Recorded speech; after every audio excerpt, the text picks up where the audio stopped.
Bonjour à tous et à toutes. Voilà pour une nouvelle vidéo. Nous allons partir par rapport à la structure d'un moteur et les étagements des différents moteurs. Donc pour les anciens, il n'y aura rien de nouveau, mais bon, je fais cette petite vidéo. C'est surtout pour les nouveaux qui prennent le train en marche, on va dire. Donc ici, je vous ai représenté un symbole relativement classique qu'on appelle le yin-yang, et où nous représentons, représenter l'aspect féminin et l'aspect masculin, sachant que dans chaque aspect, bien sûr, nous trouvons son complémentaire. Donc ça, c'est le truc relativement classique.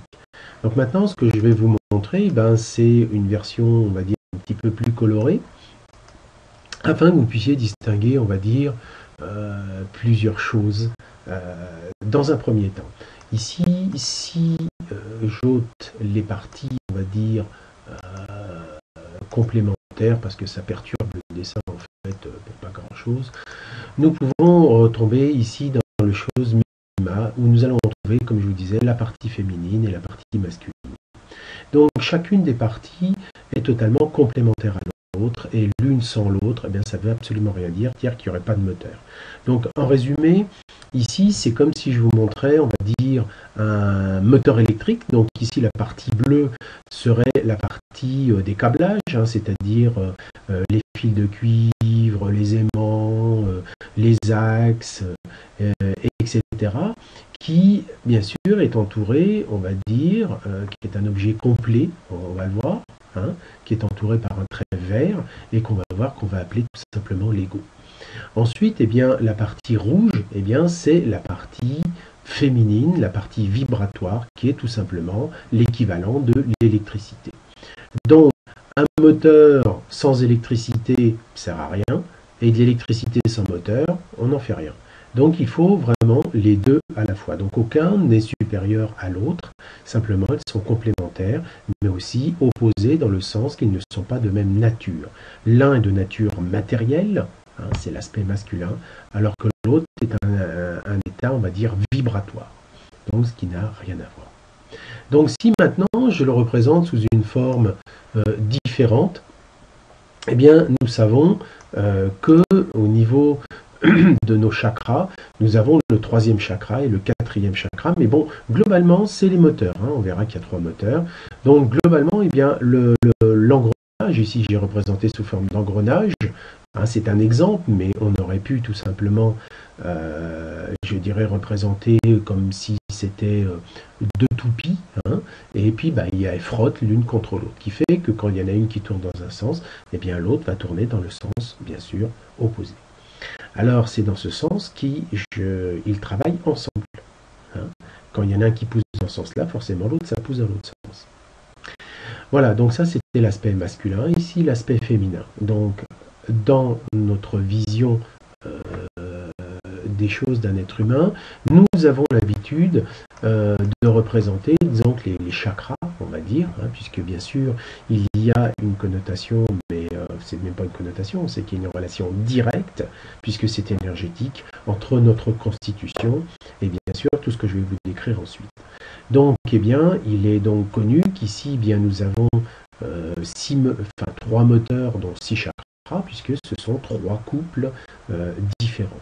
Donc nous allons voir maintenant, je vais pour cela descendre un tout petit peu vis-à-vis de mon écran, car il faut que je place la demoiselle qu'il y a là, parce que bien sûr,